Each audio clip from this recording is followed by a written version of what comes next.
कहानी की शुरुआत होती है एक आदमी से जो अपनी बेटी के साथ वीकेंड की छुट्टियां मनाने निकला होता है। वो उसे खुश करना चाहता है, लेकिन उसकी बेटी केरन किसी बात से अपने डैड से नाराज होती है और पूरे रास्ते चुपचाप खिड़की से बाहर देखती रहती है। उसका डैड माहौल हल्का करने की कोशिश करता है, उससे बातें करता है, मजाक करता है ताकि उसका मूड ठीक हो जाए और ये छोटा सा ट्रिप यादगार बन सके। लेकिन रास्ते में ही उनकी गाड़ी अचानक खराब हो जाती है। मजबूर होकर वो पास के एक छोटे से टाउन में रुकते हैं। गाड़ी को एक पुराने से गराज में ठीक करने के लिए छोड़ दिया जाता है और इंतजार करते हुए वो सामने बने एक होटल में बैठकर खाना ऑर्डर कर लेते हैं। केरन के डैड कहते हैं कि जब तक गाड़ी ठीक होती है तब तक क्यों न यहाँ कोई ऐसी जगह ढूंढी जाए जहाँ थोड़ा मजा किया जा सके। वो पास में रखा एक बड़ा सा अखबार उठाते हैं और उसमें घूमने फिरने की जगहें देखने लगते हैं। वो केरन को एक के बाद एक कई ऑप्शन बताते हैं, लेकिन वो हर चीज के लिए मना कर देती है। तभी उसके डैड की नजर एक एड पर पड़ती है, एस्केप रूम। वो उसे समझाते हैं कि ये एक ऐसा गेम होता है जहाँ कुछ लोगों को एक बंद कमरे में भेजा जाता है। वहाँ उन्हें अलग अलग पजल्स, पहेलियां और टास्क दिए जाते हैं और जब तक वो सब कुछ सही से पूरा नहीं कर लेते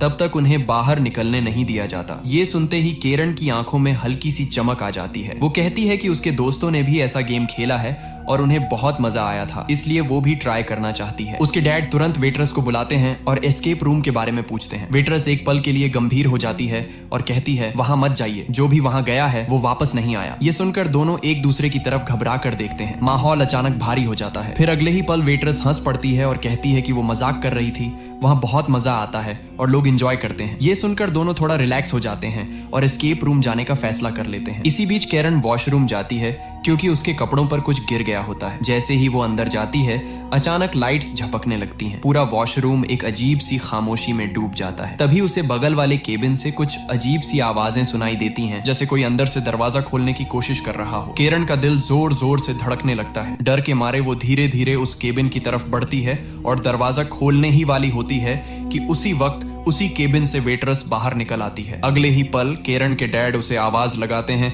और वो जल्दी से वहां से निकल जाती है, लेकिन उसके मन में बैठ चुका वो अजीब सा डर अब आसानी से जाने वाला नहीं था। फिर वो लोग एक रेंट की हुई गाड़ी लेकर उस जगह पहुंचते हैं जहां एस्केप रूम बना होता है। रास्ता जैसे जैसे आगे बढ़ता है आसपास की रौनक खत्म होती जाती है। आखिर में वो एक ऐसी जगह पहुंचते हैं जहां दूर दूर तक सन्नाटा होता है। सामने खड़ी बिल्डिंग देखकर ही अजीब सा एहसास होने लगता है। दीवारों पर पुरानी दरारें, उखड़ी हुई पेंट और ऐसा लगता है जैसे इस इमारत ने बहुत कुछ देखा हो। वो अंदर जाते हैं। केरन के डैड जोर से आवाज लगाते हैं, कोई है यहाँ? कुछ सेकंड की खामोशी के बाद सामने से एक लड़की निकलती है और हल्की सी मुस्कान के साथ कहती है, वेलकम, मैं इस गेम की होस्ट हूँ। वो उन्हें अंदर एक कमरे में ले जाती है। वहाँ पहले से ही 3 और लोग बैठे होते हैं जो इस गेम में हिस्सा लेने आए थे। एक लड़की अपना इंट्रो देती है, मेरा नाम मेलनी है और मैं अपने हस्बैंड के साथ आई हूँ। वो आना नहीं चाहते थे, लेकिन मैं जिद करके उन्हें यहाँ लाई हूँ। वहीं एक और लड़का होता है जो बताता है कि वो डॉक्टर है। थोड़ी देर बाद होस्ट सबके लिए एक अजीब सी चाय लेकर आती है। उस चाय से तेज भाप निकल रही होती है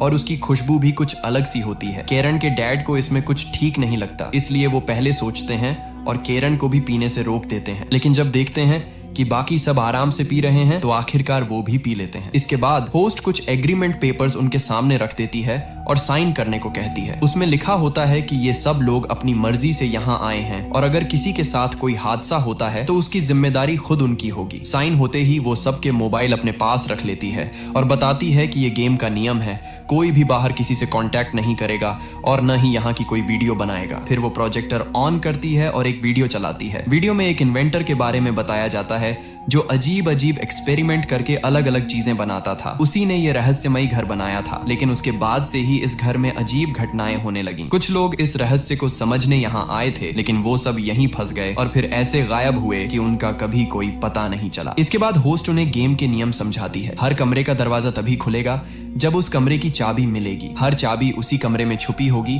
और उसे पाने के लिए पजल्स और पहेलियां सुलझानी होंगी। पूरे गेम के लिए सिर्फ 1 घंटे का समय होगा। अगर किसी को लगे कि वो मानसिक दबाव सहन नहीं कर पा रहा और सब कुछ बहुत ज्यादा हो रहा है तो वो सिर्फ वीक अप बोले और उसे बाहर निकाल लिया जाएगा। इतना कहते ही अचानक लाइट्स बंद हो जाती हैं। कुछ पल बाद मेलनी पास पड़ी एक छोटी लाइट जला देती है, लेकिन तब तक होस्ट वहां से गायब हो चुकी होती है। अगले ही पल कमरे के सारे दरवाजे अपने आप बंद हो जाते हैं। अब सबके चेहरे पर घबराहट साफ दिखाई देने लगती है। वो फौरन उठकर चारों तरफ देखने लगते हैं, हर कोना, हर शेल्फ, हर पुरानी चीज को ध्यान से देखने लगते हैं कि शायद कहीं कोई इशारा मिल जाए जो चाबी तक पहुंचाए। कमरे में हर तरफ अजीब अजीब पुराने और कीमती सामान रखे होते हैं। मेलनी का हस्बैंड बेचैन होकर कहता है, हम किस मुसीबत में फंस गए हैं, पता नहीं यहाँ से कब छुटकारा मिलेगा। मेलनी उसे समझाती है, सिर्फ 1 घंटे की बात है, ज्यादा मत सोचो, जल्दी करो और दिमाग लगाओ, तभी हम यहाँ से निकल पाएंगे। अब कमरे की तलाशी लेते हुए केरन को एक पुरानी सी टेप मिलती है। डॉक्टर उसे चलाता है और उसमें एक अजीब सा गाना बजने लगता है जिसमें अलग अलग जानवरों के नाम लिए जा रहे होते हैं। गाने को ध्यान से सुनते हुए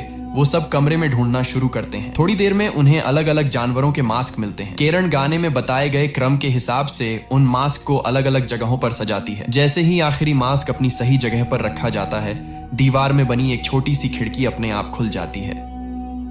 उसके अंदर एक तिजोरी रखी होती है जिस पर नंबर वाला लॉक लगा होता है। अब अगला काम उन नंबरों को ढूंढना था जिनसे ये तिजोरी खुले। इसी बीच मेलनी का हस्बैंड सांप वाला मास्क उठाकर अपने चेहरे पर लगा लेता है। कुछ ही सेकंड में उसके हाथ में अजीब सी हरकत महसूस होने लगती है। वो देखता है कि उसकी त्वचा के नीचे छोटे छोटे सांप जैसे कुछ हिल रहे हैं। पास ही उसे एक औरत की परछाई खड़ी दिखाई देती है। ये देखकर उसके होश उड़ जाते हैं। वो घबराकर मास्क उतार देता है और कांपती आवाज में कहता है कि चाय में कुछ मिला हुआ था और जो चीजें वो देख रहा है वो नॉर्मल नहीं है। डॉक्टर उसे समझाता है कि ये जगह ही ऐसी है, दिमाग पर असर डालने के लिए सब कुछ प्लान किया गया है। वो पास पड़ा एक लैंप उठाकर जला देता है। लाइट जलते ही मास्क पर लिखे कुछ नंबर चमकने लगते हैं। अब सब समझ जाते हैं। वो नंबर तिजोरी के लॉक में डालते हैं और तिजोरी तुरंत खुल जाती है। अंदर से एक चाबी मिलती है। चाबी से दरवाजा खुलते ही वो अगले कमरे में पहुंच जाते हैं।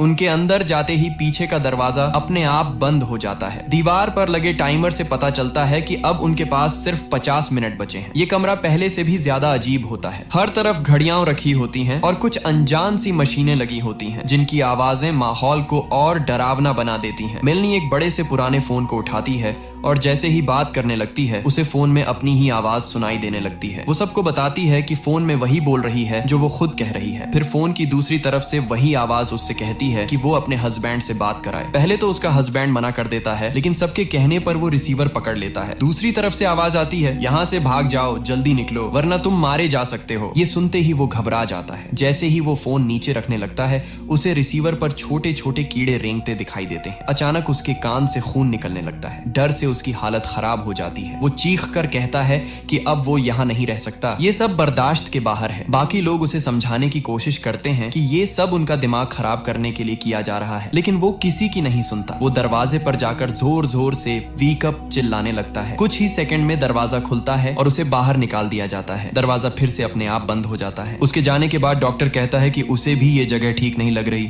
और उसे भी बाहर निकल जाना चाहिए, लेकिन मेलनी उसे रोकती है और कहती है कि ये सिर्फ एक गेम है, जैसे ही पूरा होगा वो सब यहाँ से निकल जाएंगे। इसी दौरान केरन के डैड की नजर एक पुराने टाइपराइटर पर पड़ती है। वो सबको उसके बारे में बताते हैं। तभी केरन देखती है कि एक घड़ी बंद पड़ी है और उस पर समय रुका हुआ है 10:12। वो पास रखे रेडियो पर उसी टाइम की फ्रीक्वेंसी सेट करती है। रेडियो से एक बूढ़े आदमी की अंग्रेजी आवाज सुनाई देती है। जो कुछ भी वो बोलता है केरन के डैड उसे टाइपराइटर पर टाइप करने लगते हैं। थोड़ी देर में एक लाइन टाइप होकर सामने आती है जिसका मतलब होता है 11:55। अब केरन उसी समय को उस रुकी हुई घड़ी में सेट कर देती है, यानी 12 बजने से ठीक 5 मिनट पहले। घड़ी में सही समय सेट करते ही उनकी पहली पहेली पूरी हो जाती है और कहीं से एक चाबी गिरती है। वो सब उस चाबी से कमरे के अलग अलग दरवाजे खोलने की कोशिश करते हैं। किसी दरवाजे का लॉक तो नहीं खुलता, लेकिन एक स्टोर रूम जैसी अलमारी का ताला खुल जाता है। जैसे ही दरवाजा खुलता है अंदर से तेज और सड़ी हुई बदबू बाहर फैल जाती है। भीतर कपड़े टंगे होते हैं, लेकिन माहौल इतना खराब होता है कि वहां रुकना मुश्किल लगने लगता है। केरन आगे बढ़कर अलमारी के अंदर झांकती है। तभी अचानक कोई उसका हाथ पकड़ लेता है। वो घबरा जाती है, लेकिन सामने वही गेम होस्ट खड़ी होती है। उसकी हालत बहुत खराब होती है। उसके पेट में चाकू घुसा हुआ होता है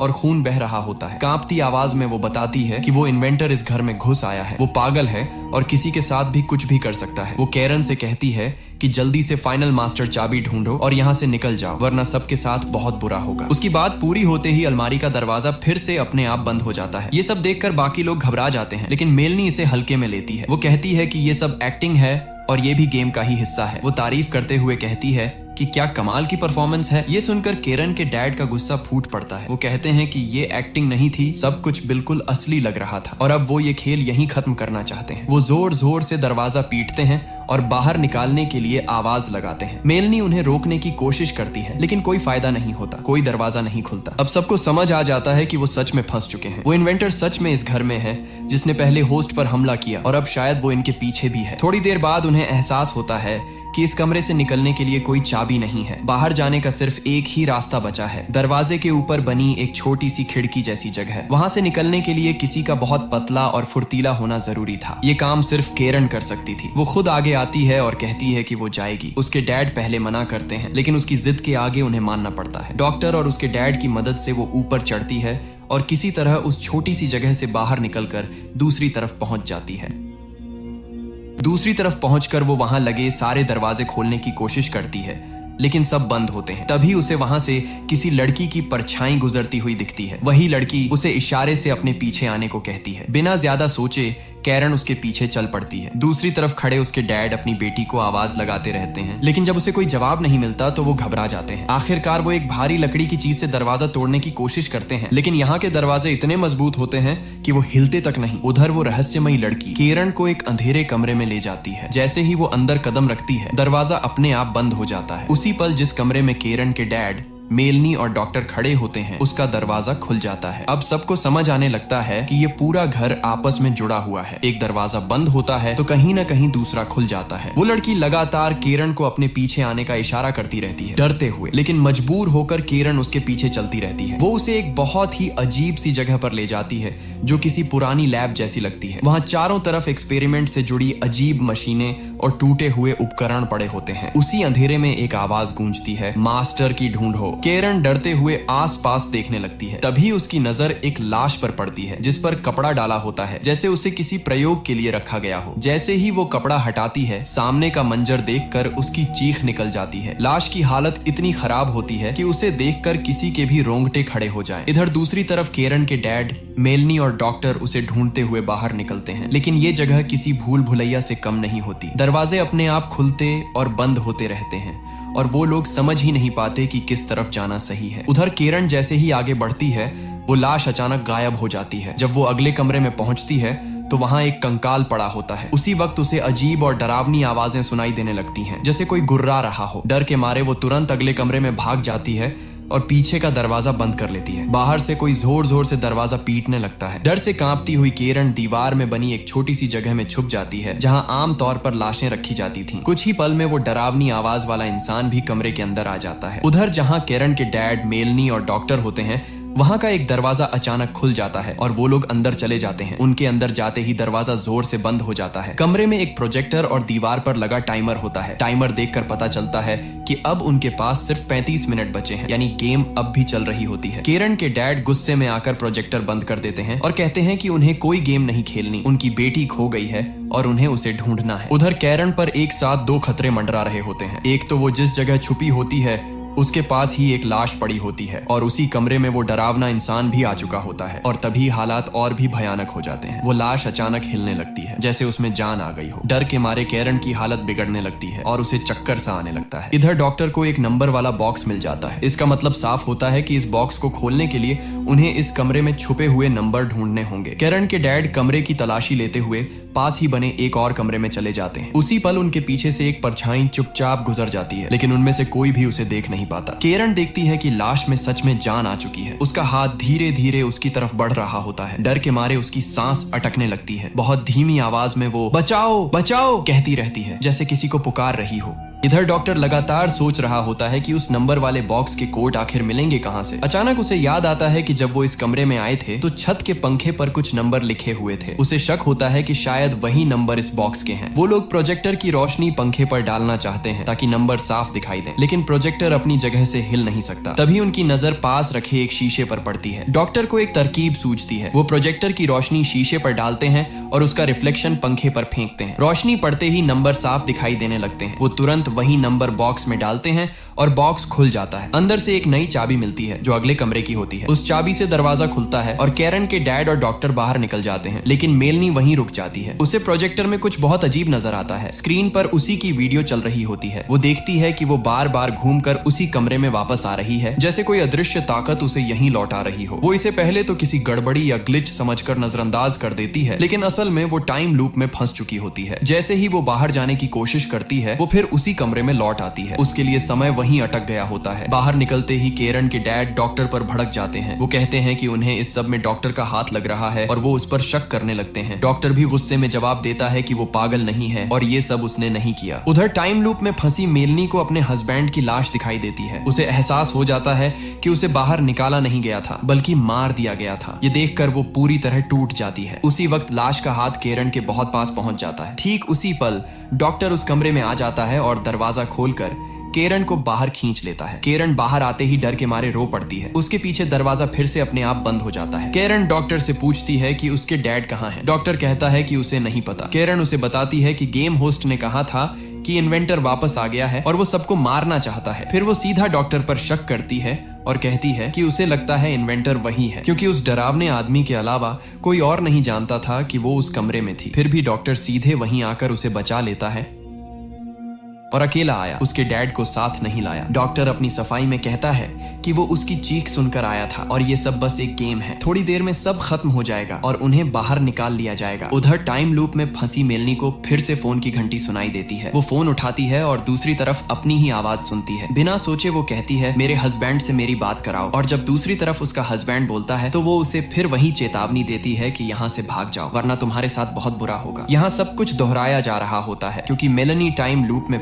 होती है। वो अपने ही 3 अलग अलग समय के रूप देख रही होती है, उसका अतीत, उसका वर्तमान और उसका आने वाला वक्त। इसलिए कई बार वही बातें, वही घटनाएं फिर से होती नजर आती हैं। अब जो पहली वाली मेलनी फोन पर अपनी ही आवाज से बात कर रही थी, वो असल में अपने फ्यूचर वाले रूप से बात कर रही थी। यानी वही मेलनी जो अब इस समय वहां फंसी हुई थी। वो सब कुछ पहले ही झेल चुकी थी, इसलिए अपने हस्बैंड को भाग जाने की चेतावनी दे रही थी। लेकिन अब वही फ्यूचर उसका प्रेजेंट बन चुका था और मेलनी इस टाइम लूप में हमेशा के लिए कैद हो चुकी थी। उसी अंधेरी जगह पर उसे फिर से किसी की मौजूदगी का एहसास होने लगता है। दीवारों से आती अजीब सी आवाजें उसे और बेचैन कर देती हैं। डर के मारे वो वहां पड़ी एक लकड़ी की सीढ़ी पर चढ़कर भागने की कोशिश करती है, लेकिन अचानक सीढ़ी का एक हिस्सा टूट जाता है। मेलनी फिसलकर नीचे गिरती है। नीचे रखी टेबल पर पड़ा एक कट्टर उसके सिर में घुस जाता है। उसका सिर फट जाता है और वहीं उसकी दर्दनाक मौत हो जाती है। इधर कैरन और डॉक्टर बाहर निकलने का रास्ता ढूंढ रहे होते हैं। कैरन को टेबल पर कुछ कागज मिलते हैं। उनमें से एक पर लिखा होता है ऑब्जेक्ट पेट के अंदर है, यानी जिस चीज की उन्हें तलाश थी वो किसी के पेट में छुपी थी। थोड़ी खोजबीन के बाद डॉक्टर को एक छोटी सी सुरंग दिखाई देती है जिसके ऊपर ताला लगा होता है। अब उन्हें उसकी चाबी चाहिए होती है। डॉक्टर की नजर कमरे में लगे कमोड पर पड़ती है। उसे शक होता है कि चाबी वहीं छुपी है। वो कहता है कि यहाँ के लोग कितने गंदे रहे होंगे, इससे कुछ भी उम्मीद की जा सकती है। वो हिम्मत करके कमोड के अंदर हाथ डालता है, लेकिन अचानक उसका हाथ किसी कटे हुए हाथ से टकराता है। डर के मारे वो तुरंत हाथ बाहर खींच लेता है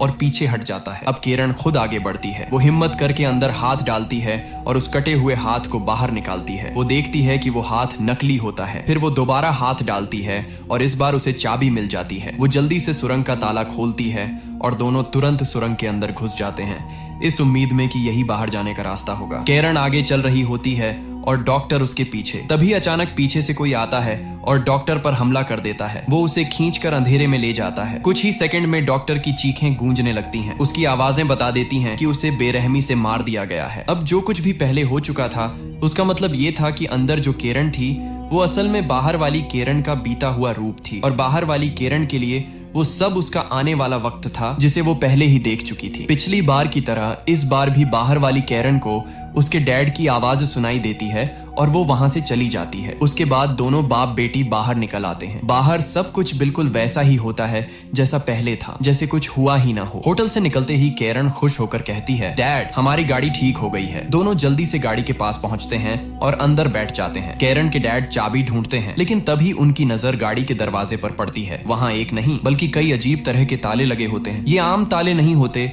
बल्कि बिल्कुल अलग और डरावने से। उसी पल उन्हें एहसास हो जाता है कि वो अभी भी इस खेल से बाहर नहीं निकले हैं। वो उस घर से तो बाहर आ चुके थे, लेकिन इस टाउन से निकलने के लिए शायद अभी और भी कई पहेलियां उन्हें सुलझानी होंगी। हो सकता है कि वो कभी यहाँ से बाहर ना निकल पाए। हो सकता है कि वो भी हमेशा के लिए इसी लूप में फंसे रहें और वही अंजाम उनका भी हो जो पहले आने वालों का हुआ। यही वजह है कि इस कहानी का नाम है नो एस्केप रूम। एक बार जो इस खेल में घुस गया वो कभी पूरी तरह बाहर नहीं निकल पाया। पहले जो 5 लोग आए थे उनका भी यही हश्र हुआ था। ये सब उस पागल इन्वेंटर का बनाया हुआ खौफनाक एक्सपेरिमेंट था। उसने इस जगह को सिर्फ एक गेम नहीं बल्कि एक जाल बना दिया था। यहाँ मरने वाले लोगों की आत्माएं भी इस घर में कैद हो जाती हैं। खुद उस इन्वेंटर की आत्मा भी यहीं भटकती है और नए लोगों को अपना शिकार बनाती रहती है। जो लोग इस एस्केप रूम में मरते हैं उनकी आत्माओं को वो अपनी उस डरावनी सेना में शामिल कर लेता है ताकि उसकी आत्माओं की एक बड़ी फौज बन सके। और इसी सस्पेंस और डर के साथ ये कहानी यहीं खत्म हो जाती है।